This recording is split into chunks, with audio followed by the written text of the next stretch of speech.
అటల్ బిహారీ వాజ్పేయి స్వతంత్ర భారతావనిలో పూర్తికాలం ప్రధానమంత్రిగా ఉన్న మొట్టమొదటి కాంగ్రెసేతర ప్రధానమంత్రి. అంతేకాదు, అత్యధిక సార్లు ప్రధానైన నాన్ కాంగ్రెస్ రాజకీయ నాయకుడు కూడా వాజ్పేయే. అయితే మొదటిసారి కేవలం 13 రోజులు ప్రధానిగా ఉన్నారు. రెండోసారి 13 నెలలు ఉండి అనేక విజయాలు సాధించారు. అటల్ బిహారీ గురించి ప్రజలకు, ముఖ్యంగా ఈ తరానికి తెలియని అనేక విషయాలు మన చేతన మీడియా ఈ వీడియో ద్వారా అందిస్తోంది. మీకు వాజ్పేయి గురించి ఏమైనా విషయాలు తెలిస్తే కింద కామెంట్స్లో పెట్టండి.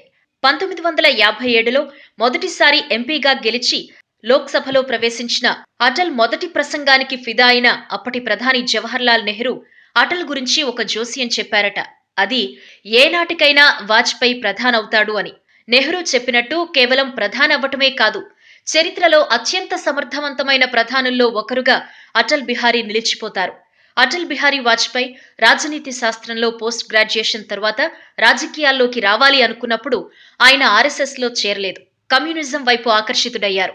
అయితే బాబాసాహెబ్ ఆప్టే దిశానిర్దేశంతో 1939లో ఆర్ఎస్ఎస్లో చేరారు. అటల్ చదువుపై మక్కువతో తర్వాత లా చదివారు.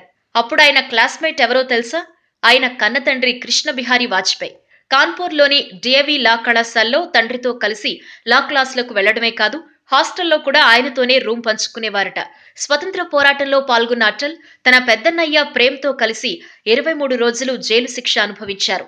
క్విట్ ఇండియా పోరాటంలో పాల్గొన్నప్పుడు ఆయన అరెస్ట్ అయ్యారు. బ్రాహ్మణుడైన అటల్జీ మాంసాహార ప్రియుడు. కిచిడీ, ఖీర్తో పాటు చేపలు, రొయ్యలు కూడా బాగా ఇష్టంగా తినేవారు. అలాగే చైనీస్ ఫుడ్ అన్నా బాగా ఇష్టపడేవారు. ఆయన వంట కూడా అద్భుతంగా చేసేవారు. ఎమర్జెన్సీ సమయంలో అరెస్ట్ అయి జైల్లో ఉన్నప్పుడు వాజ్పేయి వంటలు చేయటంలో బిజీగా ఉండేవారట. బాలీవుడ్ గాయకుల్లో మహమ్మద్ రఫీ, లతా మంగేష్కర్, ముఖేష్ పాటలను అటల్ బాగా ఇష్టపడేవారు. లతా, ముఖేష్ పాడిన కభీ కభీ మేరా దిల్ మే పాట అటల్కు చాలా ఇష్టం. 1977లో మొరార్జీ దేశాయ్ ప్రభుత్వంలో వాజ్పేయి విదేశీ వ్యవహారాల మంత్రిగా పనిచేశారు. ఆ సమయంలో ఐక్యరాజ్య సమితిలో ప్రసంగించాల్సి వచ్చినప్పుడు హిందీలో ప్రసంగించి చరిత్ర సృష్టించారు. అటల్ బిహారీ వాజ్పేయి దేశంలోని 4 రాష్ట్రాల నుంచి పార్లమెంటుకు ఎన్నికైన ఏకైక రాజకీయ నాయకుడు. ఆయన మధ్యప్రదేశ్, ఉత్తరప్రదేశ్, గుజరాత్, ఢిల్లీ రాష్ట్రాల నుంచి పార్లమెంటుకు ఎన్నికయ్యారు. 2 సార్లు రాజ్యసభ సభ్యుడిగా, 11 సార్లు లోక్సభ సభ్యుడిగా ఆయన ఎన్నికయ్యారు.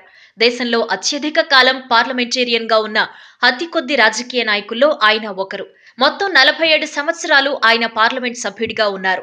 2015లో కేంద్ర ప్రభుత్వం వాజ్పేయిని భారతరత్నతో గౌరవించినప్పుడు రాష్ట్రపతిగా ఉన్న ప్రణబ్ ముఖర్జీ అనారోగ్య స్థితిలో కదల్లేకుండా ఉన్న వాజ్పేయి ఇంటికి వెళ్లి అవార్డు ప్రదానం చేశారు. ఈ వీడియో మీకు నచ్చినట్టయితే లైక్ చేయండి, షేర్ చేయండి. మరిన్ని ఇంట్రెస్టింగ్ వీడియోస్ చూడడానికి మా ఛానల్ కు తప్పక సబ్స్క్రైబ్ అవ్వండి.